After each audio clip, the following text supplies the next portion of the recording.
Hello everyone, welcome back to our channel. Begin with the news about Russian and Ukraine war.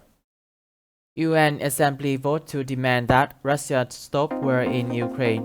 The UN General Assembly has voted to demand that Russia stop its offensive in Ukraine and withdraw own troops, with nations from world power to tiny island state condemning Moscow actions. United Nations The U.N.'s General Assembly voted at an emergency session Wednesday to demand an immediately halt to Moscow attack on Ukraine and the withdrawal of own Russian troops, with a sustained applause breaking out after a formidable show of support among the 193 member nations against the invasion. The vote on aggression against Ukraine resolution was 141 to 5, with 35 abstentions. It comes as Russia bombarded Ukraine's second largest city and besieged two important ports, and a huge convoy of Russian military vehicles was poised outside the Ukrainian capital of Kyiv. Only Belarus, Syria, North Korea, and Eritrea joined Russia in opposing their measure, a powerful indication of their international isolation that Russian President Vladimir Putin faces for invading his country's smaller neighbor.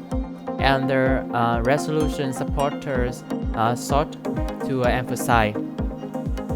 The abstention include China and India as expected, but also some surprise from usual Russian allies Cuba and Nicaragua, and the United Arab Emirates, which abstained on Friday's similar Security Council resolution vote yes.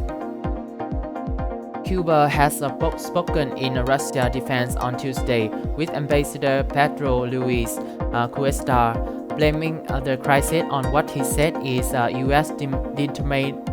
determination to keep expanding NATO toward Russia's border and on the deliveries of modern weapons to Ukraine. Ignoring Russia's concern for its own security, he told the Assembly the resolution suffers from lack of balance and doesn't begin to address the concern of both parties or responsibility of those who took aggressive action, which precipitated the escalation of the conflict. Unlike Security Council resolution, General Assembly resolutions are not legally binding, but they do have court clout in reflecting international opinion.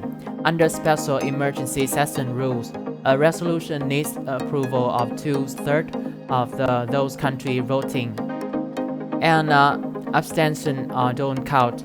From Washington, U.S. President Joe Biden called the special session historic and a demonstration of unprecedented global unity. An overwhelming majority of the world recognize that if we do not stand up to Putin Russia, it will only inflict further chaos and aggression on the world, Biden said in a statement. After Russia vetoed a similar Security Council resolution Friday, Ukraine and its supporters won approval for the Assembly to hold an emergency special session, their first since 1997, to try to spotlight opposition to Russia's invasion. Deploring Russia's aggression against Ukraine in the strongest terms, the measure demands an immediate halt to Moscow use of force and the immediate, complete and unconditional withdrawal of own Russian force. The resolution says that Russian military that the international community has not seen in Europe this decade, and that urgent action is needed to save this generation from the scourge of war. Each urged the immediate peaceful resolution of the conflict and reaffirms their assembly commitment to sovereignty, independence, unity, and territorial integrity of Ukraine within its internationally recognized borders. The measure also condemns the Russian Federation decision to increase the readiness of its nuclear force, an issue raised by many UN members concerned about that prospect. Before the vote, Ukraine UN Ambassador Sergei Kyslytsya told the assembly they have come to Ukraine's soil not only to kill some of us, they have come to deprive Ukraine of the very right to exist. He said that the crimes are so barbaric that it's difficult to comprehend. Russian Ambassador Vasily Nebenzia urged UN members to vote against the resolution contending Western nations exerted unprecedented pressure with open and cynical threat to get support for the measure. This document will not allow us to end military activity. On the contrary, it could embolden Kyiv, radical and nationalists to continue to determine the policy of their country at any price. Nebenzia warned. Your refusal to support today's draft resolution is a vote for a peaceful Ukraine that would not be managed from the outside. He said this was the aim of our special military operation, which is sponsor of this resolution, try to present as aggression. The resolution also called on Russia to reserve a decision to recognize two spirits, part of eastern Ukraine as independent. The measure further deplores the involvement of Belarus in the unlawful use of force against Ukraine, a characterization that Belarusian Ambassador Valenty Rybakov flatly rejected in his speech to the assembly shortly before the vote. He said Belarus' only involvement in the conflict was organizing talks due to continued Thursday between Russia and Ukraine. Belarus has taken Russia's side, with Rybakov saying the resolution reflected double standard toward Russia and the West. UN Secretary General Antonio Guterres told reporters immediately after the vote, the message of the General Assembly is loud and clear and hostile in Ukraine now. Silence the guns now. Open the door to dialogue and diplomacy now. We don't have a moment to lose, he said. The brutal effects of the conflict are plain to see. It threatens to get much worse. U.S. Ambassador Linda Thomas Greenfield urged our own country to keep the momentum going, do everything possible to have the Ukrainian people hold Russian accountable and match our strong words with a strong action.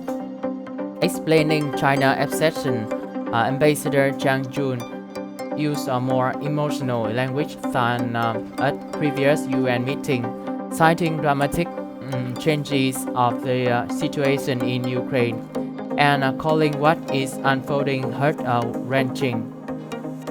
He reiterated Beijing's support for the sovereignty and territorial integrity of own country and for the peaceful settlement of own disputes in line with the UN's charter. The top priority right now is to ease the situation on the ground as much as possible and prevent the situation from escalating or even getting out of control, Zhang said.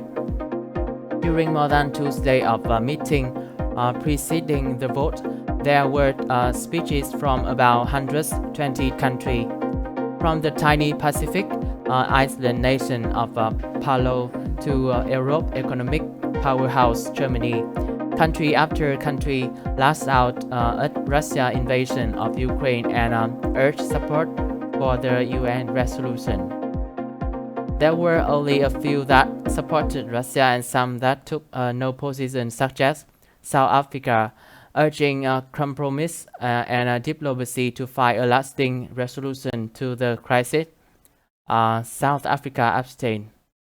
The resolution co-sponsors include Afghanistan, where the Taliban ousted the elected government last August, and Myanmar, where the military overthrew the elected government led by Aung San Suu Kyi on February 1, 2021.